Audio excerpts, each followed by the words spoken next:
Hello everyone and welcome back to the Command & Conquer Red Alert beta. And this time we're going to play around with the developer editor.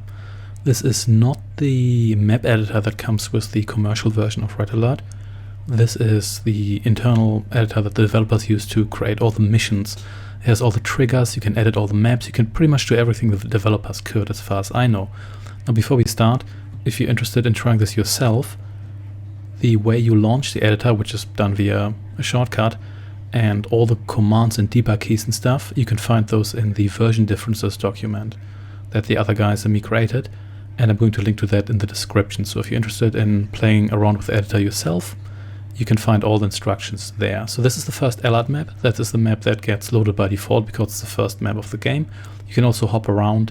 You can use wind triggers to just jump to any map in the game, and you can also activate and deactivate the shroud with F4 here. So you can see this is the first map. We do have the Soviets hanging around here. Here's us. And a couple of things in this editor are really easy to do, like drag and drop. For example, you can take this tree. What if you wanted this tree closer to the trees here? The other ones here. Then you can just drag and drop it around. You can do the same with all units. And as soon as you click a unit, you get this nice little menu here, so you can reduce its health if you would like to. That also works with buildings. There it's a little bit more obvious. So there we go. We have the half-destroyed war factory. You can spin units around with this little clock here. And you can also determine the behavior. For example, these units here, they are set to hunt because they attack you right at the start of the scenario. The harvester is set to harvest, which is generally helpful. These guys here are set to guard, and these guys here are set to sticky. So these guys here guard the tech center in which Einstein is held. So they are sticky, which means they won't move at all, even if you enter the base. These guys are going to come for you. These guys will never come for you unless you change their behavior. Or how about we made them English? Now they're green. You can do that with everything. So do you want this to be French? There we go, it's French now. This is, by the way, a very, very bright blue. I do not like this. This looks slightly corrupted. But anyway, so you can move buildings around as well. We can move units around if you wanted to. You can move units into the water, which does not kill them. They just stand there and can't do anything, but it doesn't kill them. We do have the various factions here, all the Allied factions, including the ones that don't really do anything with regard to like bonuses.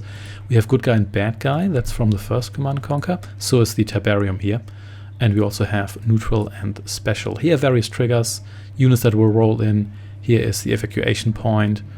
We do have Einstein being held here, stuff like that. So we do have the ships rolling in. There's all kinds of stuff here. And you can also do even more if you use the right-click menu. You can save the scenario. We can add a game object. So we're going to use the Greek faction here because that's actually the faction you play as during the Allied campaign. We've got the overlaid here, we've got smudge, we've got terrain, so you can add new objects, not just move them around. You can also add units. So how about, what if we had a bunch of mammoth tanks in this mission here? Wouldn't that be great? I'm sure it would be. So now we have some mammoth tanks here, which I'm sure is going to make the scenario a lot easier.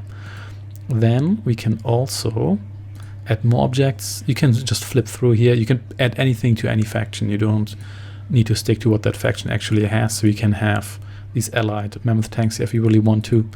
You can have the good old radar jammer, mobile gap generator, which doesn't do anything against the AI. I suppose it might soak some damage. You have the supply truck. Supply truck gets its own icon, even though, as far as I know, you can't build it unless you modify the game. Of course, hey, how about we had just a second Tanya here? How about that? You can also change the scenario options here. We have the theater, that's snow here. And we have the scenario name in the thick of it. Not all scenarios do have names, but a lot of them do. We do have the pre-built base here because you can only have a limited amount of factions that can actually build a base. Only one AI faction can be scripted to do that. We have all the countries here, the tech level. So tech level here is 1, which doesn't really matter because you can't build anything in this scenario. But if you wanted to have extra everything, including the chronosphere, then you would need tech level 15s. You also have the credits here, the unit maximum, the home edge, and you also have the menu which determines what country you control. So you can actually control multiple, but that might mess with the game a little bit. There's also a number of conditions here. For example, you have these options for stored credits, which, if I'm informed correctly, is left over from the original Command & Conquer, where in some scenarios the Tiberium you would harvested would be transferred, or a part of it would be transferred to the next scenario. And this determines whether you can actually store a scenario, can store a Tiberium, and whether it gets inherited from the previous scenario. You also have the last mission of the game, which will then roll the credits. You also have an option to skip the score screen. This is important for the Allied mission in which you attack the Dark Horseman base. So instead of going through a credit screen or going to the map selection, you can also select that here. You just move right to the indoor part, giving the feeling that it's a true two-part mission as opposed to just 2 missions in a row. Got all kinds of options here. And we're not going to mess too much with those because it doesn't really matter whether we get to the credit screen after this or not. And you can also, you know what, let's add some more objects. We're going to go with Spain here. Let's go to ships. We can get those. How about we have a Spanish submarine here? There we go, Spanish submarine. Everybody likes that. And let's just get a Turkish, maybe let's get a building here. We have the chronosphere here. For some reason the chronosphere doesn't have its icon. I'm not quite sure why. Maybe they added it really late, or it was not supposed to be a buildable building at one point. We have the oil refinery and everything. You also have some neutral buildings here, like the hospital. So let's just pop a Turkish hospital down here. Isn't that nice? Whereas there's also AI options. You can edit the teams and everything. I'm not going to mess around too much with that. But yeah, so you can do a whole lot of things here. You can in fact just do everything the developers could, as far as I know. And you could extensively modify these missions here and essentially create a new game, which people have done.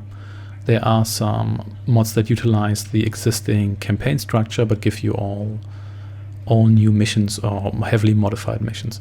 So what you can also do is play the scenario. So we're going to save it. If you save a modified scenario, it does actually get saved as a separate file. So as soon as I do this, in my install folder, the game will create a new scenario file. This is called going to be Allied 1. And you can actually delete that if you want to go back to the original file. So you don't have to worry about destroying your entire game. But then again, you can just reinstall it if things go really, really wrong. So here we go. Let's go for it. We have the introduction here. We don't really need to watch that. So let's just skip over that. Same goes for this cutscene here. So here we go. As you can see, the Soviets struggle a little bit with evacuating all these units here. But that's okay. We should probably destroy this building here, because once we get rid of all those Soviet soldiers, Einstein is going to come out of here. So let's maybe try to get him under control here. We don't want him to get destroyed accidentally. So you guys here can roll over these fellows, and you just get out of here for the time being. So there's a couple of things we can do here. We can, for example, select a building and then just click delete, and the building is going to be sold. So that's quite neat. It doesn't really do much for you in this scenario, of course, but you can do that if you want to find out, for example, what happens if you sell this. There's also a couple of other triggers here. If, for example, you click O, then you just spawn a hint. So if you want a hint, you can do that. You can also use B and spawn a longbow. So you can get a longbow helicopter here. I'm not quite sure why they gave you the options to get these units here specifically. I suppose there's a reason, but if so, that wasn't defined here. And it turns out this is actually hostile to us, okay? So let's blow up the submarine here. These guys here are probably going to run out of stuff to blow up soon, but that's fine with me. There's also a couple of other things you can do. For example, you can push P and then you just get all the super weapons. So we can, for example, where's the chrono? You can use a parachute saboteur, but that still doesn't do anything. We can chrono this tank around here, and there's a vortex straight away. Oh dear. Oh dear, dear. We can also nuke things. Let's drop a nuke here, because why not? There we go. That corrupts the colors briefly, but that doesn't really do much. Here's Tanya, and here's the other Tanya. And oh, that's just my helicopter, so never mind. These guys here are hellbound on destroying all the fences, because in this beta here, the AI really hates all the walls and fences, and they really focus on them, even though it doesn't really matter from a gameplay point of view. I guess that's why they removed that. We can also just recharge all these weapons here if we really want to, so now everything is back. And there's also a couple of other things that you can do where we're not entirely sure what they do, like a C key, which apparently sorts your build options, but I couldn't quite get that to work. But yeah, you can do a lot, you can play around, you can have fun, you can nuke the entire map if you really want to. And we can also go back into the editing mode. If you just press Control and Q, then you go back to the editing mode, but everything still remains as it is. So it's not like you reload a map. You essentially enter the game again, everything's still here as it happens, so you freeze that moment in time. If you want to take a screenshot, you can just press K. You can't see that here, but there's a screenshot in the install folder now, and it will be in black and white, but in full resolution, so that's nice.